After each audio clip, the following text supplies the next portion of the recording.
ముఖేష్ అంబానీ గారాల కూతురు ఈషా అంబానీ పెరుమాళ్ అంబానీ వారసురాలిగా ప్రపంచానికి పరిచయమైన వ్యాపార రంగంలో తనదైన ముద్రతో తండ్రికి తగ్గ తనయ అనిపించుకుంటుంది. కోరుకున్నది ఎంతటి విలువైన వస్తువైన క్షణాల్లో కల్లా ఆమె ముందు ప్రత్యక్షమవుతుంది. కానీ వాటన్నిటికంటే విలువైన అమూల్యమైన ఆమె హార్ట్ హౌస్ ఒకటి ఉంది. ఈషా కళాత్మక హృదయక ఆమెలోని అమ్మతనానికి నిలువెత్తు రూపం. ఆ కళాకృతి కళాత్మక కళా హృదయం.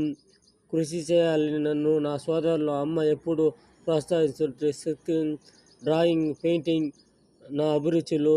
మనసు ప్రశాంతంగా కోరుకున్నప్పుడు చిత్రకళే నాకు అద్భుతమైన ఉపశమనం. ఈ విధంగా ఎంత డబ్బు ఉన్నా కళాత్మక హృదయం ఉండాలి. ఈ విధంగా పెయింటింగ్ అన్ని రంగాలు